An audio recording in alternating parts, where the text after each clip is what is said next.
Okay, now that we've died again. All of his co-workers were gone. What could it mean? Stanley decided to go to the meeting room. Perhaps he had simply missed a memo. Yeah, clearly I missed something the first time. I'm slipping into British because of proximity. But clearly I missed something, so we're going to follow instructions this time and go back to the proper place. When Stanley came to a set of 2 open doors, he entered the door on his left. Stanley's doing this time, okay? Because the voice inside his head is commanding him to. No, I don't want to disappoint. Disappoint. Hey guys, what's up? Yet there was not a single person here either. Feeling a wave of disbelief, Stanley decided to go up to his boss's office, hoping he might find an answer there. Wall planning. I didn't listen. We have a problem. I was looking at the whiteboard. Not efficient money. Hi. Okay, homie, we're following instructions like a good boy. Coming to a staircase, Stanley walked upstairs to his boss's office. Okay. Gonna go see the boss, man. He's a very nice guy. He give me my job. I'm grateful, okay? You bring honor to my family. Where is my boss, man? Hey, bossy poo. Piano. Stepping into his manager's office, Stanley was once again stunned to discover not an indication of any human life. Shocked, unraveled, Stanley wondered in disbelief who orchestrated this. What dark secret was being held from him? What he could not have known was that the keypad behind the boss's desk guarded the terrible truth that his boss had been keeping from him. And so the boss had assigned it an extra secret PIN number, 2845. But of course, Stanley couldn't possibly have known this. Unless a narrator friend. Yet incredibly, by simply pushing random buttons on the keypad, Stanley happened to input the correct code by sheer luck. Amazing. He stepped into the newly opened passageway. That's I'll be on there soon. Look at what just destroying the world. Hey. Generator. Ha! Clearly we have to go in the elevator. This doesn't question anything. The point is not to question, it is to continue loading. Descending deeper into the building, Stanley realized he felt a bit peculiar. It was a stirring of emotion in his chest, as though he felt more free to think for himself, to question the nature of his job. Why did he feel this now, when for years it had never occurred to him? This question would not go unanswered for long. Oh, really? Hi guys. I'm just here at a party. Stanley walked straight ahead through the large door that read Mind Control Facility. Well, yeah.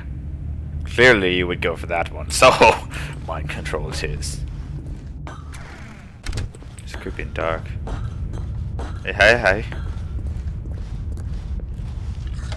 The lights rose on an enormous room packed with television screens. Wonder if you can fall. What horrible secret did this place hold? No, Stanley thought to himself. Did he have the strength to find out? Oh, I think I do. It's gonna be a bad thing. It's gonna be a bad thing about my life. Cameras?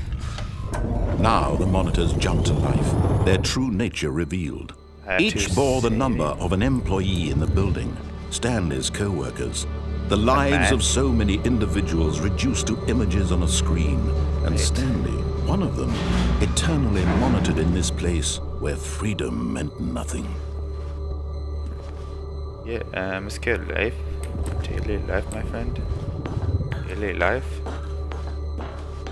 You know? King. Oh, it's 427. Right there. Show me.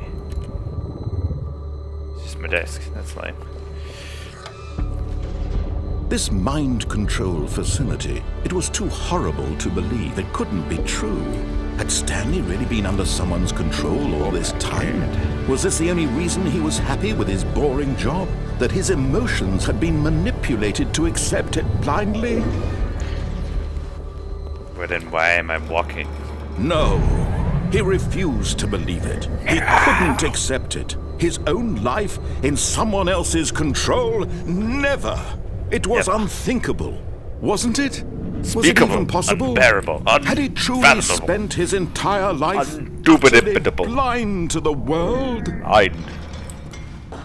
Blinded was the proof. The heart of the operation. Controls labeled with emotions. Happy, or sad, or content. Walking, eating, working. All of it monitored and commanded from this very place. And as the cold reality of his past began to sink in, Stanley decided that this machinery would never again exert its terrible power over another human life. For he would dismantle the controls once and for all. Facility power. That's where I'm going. So Stanley, we're gonna take this down. Take this down, girl. 5.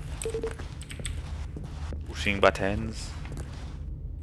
Pushing the buttons. I failed the first time. Mind control idle awaiting input. This is gonna be redundant, like.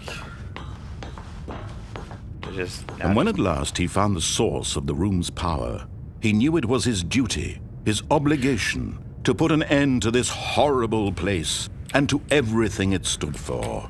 This horrible place. Clearly, we have to follow instructions.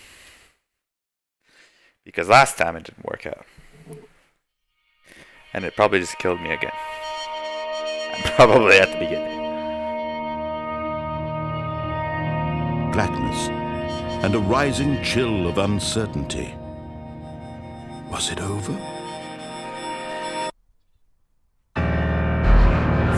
Yes! He had won! He had defeated the machine, unshackled himself from someone else's command. Freedom was mere moments away. And yet, even as the immense door slowly opened, Stanley reflected on how many puzzles still lay unsolved. Where had his co-workers gone? How had he been freed from the machine's grasp? What other mysteries did this strange building hold? But as sunlight streamed into the chamber, he realized none of this mattered to him. Yeah, dogs. For it was not knowledge or even power that he had been seeking, but I just need to perhaps his goal had not been to understand, but to let go. No longer would anyone tell him where to go, what to do, or how to feel. I do what I want. Whatever life he lives, it will be his. Oh, this is pretty. And that was all he needed to know. It was perhaps the only thing worth knowing. Stanley stepped through the open door. I guess that's kind of like a thing. Stanley felt the cool breeze upon his skin, the feeling of liberation, the immense possibility of the new path before him. This was exactly the way, right now, that things were meant to happen. This is beautiful. And Stanley was happy. For like 45 seconds. And then he realized he still doesn't know where anyone is. And he's still himself.